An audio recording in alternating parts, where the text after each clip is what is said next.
Assalamualaikum. Bertemu kembali dengan saya Cipta Hening, pengasuh Majelis Dzikir dan Sholawat Sirul Asro Surabaya.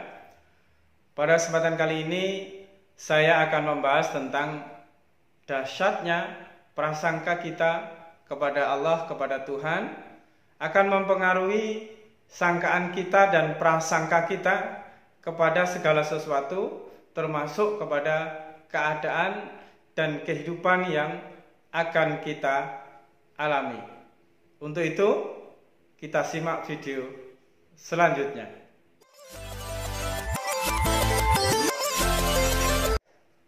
Allah menyatakan bahwa aku tergantung daripada sangkaan hambaku.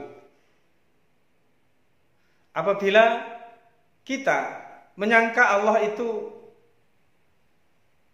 sedang menimpakan suatu keadaan yang buruk kepada diri kita, maka yang terjadi di dalam setiap kehidupan kita selalu akan bertemu dengan keadaan-keadaan yang buruk seperti yang kita sangkakan.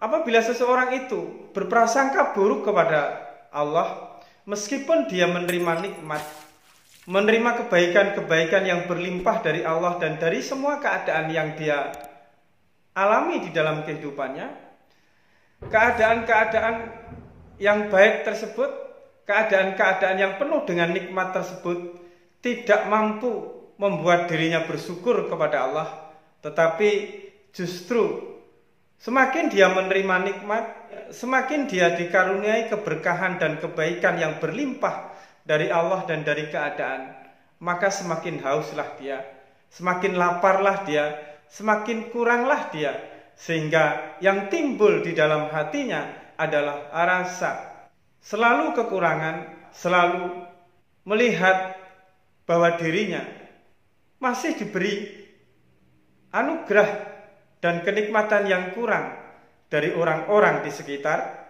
mereka. Yang timbul rasa iri, yang timbul rasa benci, yang timbul rasa bermusuhan di dalam hatinya kepada orang-orang di sekitar mereka. Namun, apabila diri kita selalu berprasangka baik kepada Allah, maka setiap keadaan yang meskipun itu secara syariat dipandang bahwa itu suatu keadaan yang buruk, namun kita akan mampu mengambil kebaikan, mengambil pelajaran, mengambil hikmah di dalam setiap keburukan yang datang kepada diri kita, dan kita ambil pelajaran sehingga kedepannya diri kita tidak mengalami, merasakan dan didatangi keburukan yang datang pada saat ini. Jadi setiap keburukan dan kebaikan, apabila kita selalu berprasangka baik kepada Allah, maka kebaikan itu akan mendatangkan satu hikmah, akan mendatangkan rasa syukur. Kita semakin ditambah nikmat kita, semakin ditambah keberkahan hidup kita, dan semakin bertambah keindahan-keindahan di dalam hidup ini yang kita temukan di dalam setiap segala sesuatu yang diciptakan oleh Allah Subhanahu wa ta'ala. Begitu juga apabila kita selalu berprasangka baik kepada Allah, maka segala sesuatu itu yang kita rasakan itu hal yang buruk yang kita alami, yang datang kepada diri kita, niscaya keburukan yang kita terima adalah suatu jalan untuk mendewasakan diri kita dan untuk meningkatkan derajat kita, pangkat kita di sisi Allah dan di sisi makhluknya Allah Subhanahu wa ta'ala. Allah menyampaikan sesungguhnya prasangka itu lebih dekat daripada doa. Kenapa hal itu terjadi? Karena sangkaan atau prasangka itu adalah kita sedang menciptakan suatu keadaan atau kondisi yang datang kepada kita, yang akan kita temui kini dan esok hari. Jadi ingat bahwa prasangka itu adalah kita sedang mengondisikan, menciptakan suatu keadaan yang akan datang, yang akan kita temui kini dan esok hari. Tetapi doa adalah kita memohon, kita meminta, kita menganjurkan, kita mengajukan proposal kepada Allah agar didatangkan suatu keadaan yang terbaik di dalam doa kita, di dalam permohonan kita, di dalam pengharapan kita kepada Allah. Namun kuasa untuk menciptakan kondisi yang baik, kondisi yang kita mohonkan, kondisi yang kita harapkan kepada Allah, itu di tangan Allah, bukan di tangan diri kita. Tetapi prasangka adalah sesuatu yang kita ciptakan, dan Allah mengizinkan, Allah memberikan kekuatan di dalam prasangka tersebut untuk mewujudkan sesuatu yang kita harapkan, sesuatu yang lebih baik, sesuatu yang lebih indah, sesuatu yang lebih mudah, sesuatu yang menjadikan solusi di dalam setiap kesulitan dan panorama kehidupan kita. Jadi prasangka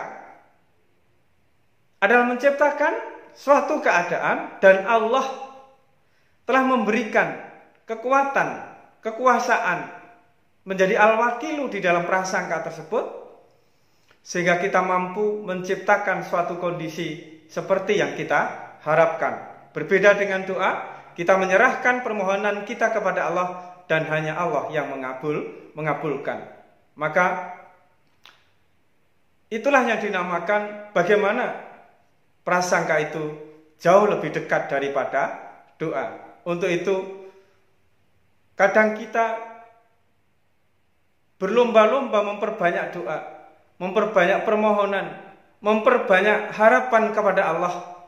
Namun kita tidak memperbaiki prasangka kita kepada Allah, memperbaiki prasangka kita kepada keadaan-keadaan, memperbaiki prasangka kita di dalam segala sesuatu yang kita jalani dan kita hadapi di dunia ini.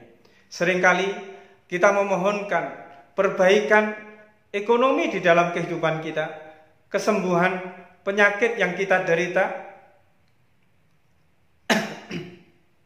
kelancaran usaha yang kita kerjakan, keharmonisan rumah tangga yang kita jalani, dan lain sebagainya. Namun kita lupa dan kita tidak menciptakan dengan prasangka kita bahwa usaha saya akan lancar dan berlimpah, bahwa rumah tangga saya akan sakinah, mawaddah, warahmah, bahwa rezeki saya akan mengalir dari berbagai arah, bahwa ibadah saya akan meningkat, bahwa Allah cinta kepada saya, bahwa Rasulullah selalu mensyafaati saya, dan lain sebagainya. Prasangka adalah salah satu wujud dari sebuah keyakinan kita, hakul yakin kita kepada Allah, bahwa kita dilahirkan di dunia ini sudah disertai dengan kesempurnaan, sudah disertai dengan sifat, asma, af'al, dan zat Allah yang ada di dalam diri kita, yang mampu kita keluarkan, yang mampu kita eksplor energinya, yang mampu kita gali potensinya dengan dan di dalam sebuah prasangka. Maka prasangka baik berarti kita berkeyakinan, hakul yakin bahwa kehidupan kita akan baik, karena kita dilahirkan oleh Allah di dalam kondisi yang sempurna, tidak kurang suatu apapun. Kekurangan-kekurangan yang ada di dalam diri kita hanya soal penerimaan kita kepada Allah, hanya soal penerimaan kita di dalam hidup kita, hanya soal prasangka kita kepada Allah, dan hanya soal prasangka kita di dalam kehidupan kita.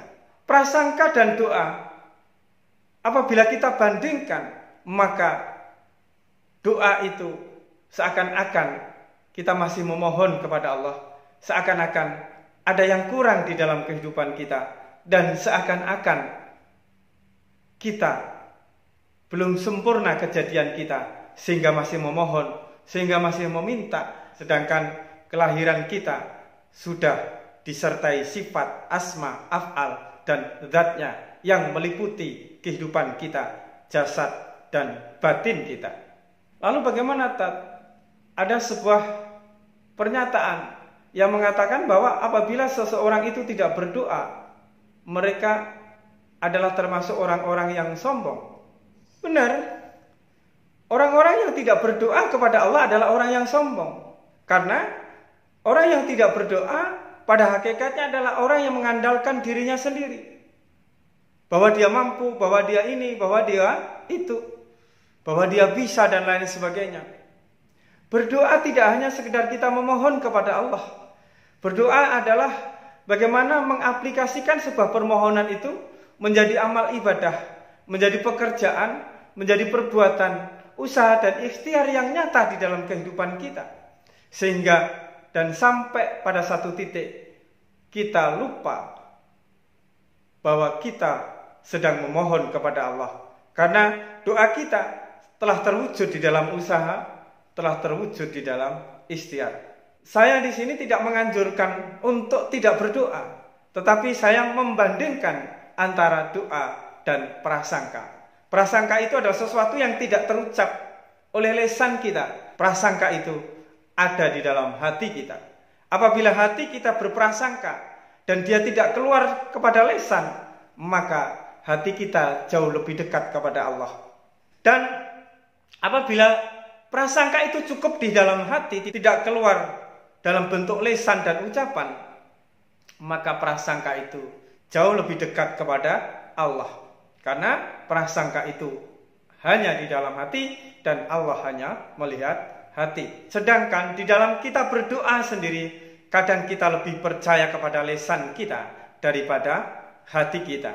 Untuk itu, apabila kita mempunyai cita-cita dan keinginan ingin memperbaiki keadaan kehidupan kita, maka perbaikilah prasangka kita kepada Allah, prasangka kita kepada orang lain, prasangka kita kepada sesuatu yang ada di dalam kehidupan kita, tanpa meninggalkan sikap waspada dan hati-hati di dalam segala sesuatu. Itulah perbedaan antara sangkaan dan doa. Kadang-kadang orang itu berkeluh kesah. Kita sering mendengar keluh kesah curhatan dari orang-orang di sekitar kita. Saya sudah berusaha, saya sudah berdoa untuk perbaikan kehidupan saya, untuk perbaikan keluarga saya, untuk perbaikan ekonomi saya dan lain sebagainya. Namun setiap doa yang saya panjatkan, Allah belum menjawabnya.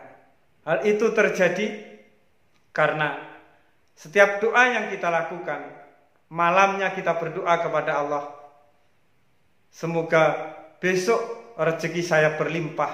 Namun besok paginya kita berprasangka, kok jam segini belum dapat rezeki. Ya. Apakah Allah mengabulkan doa saya dan lain sebagainya? Mungkin Allah tidak mengabulkan doa saya. Kita berdoa kepada Allah malamnya, namun siangnya kita berprasangka buruk dan pesimis kepada Allah dan kepada keadaan. Hal itu yang menyebabkan doa kita tertolak. Hal itu yang menyebabkan doa kita tidak dikabulkan oleh Allah Subhanahu wa ta'ala. Karena hati-hatilah apabila kita telah berdoa dan berusaha, sertakanlah sangkaan yang baik kepada Allah, sangkaan yang baik kepada segala sesuatu yang kita kerjakan, akan mendatangkan keberkahan, akan mendatangkan kemudahan, akan mendatangkan kesehatan, akan mendatangkan rezeki yang berlimpah kepada diri kita. Saya kira cukup sekian, semoga manfaat. Wassalamualaikum warahmatullahi wabarakatuh.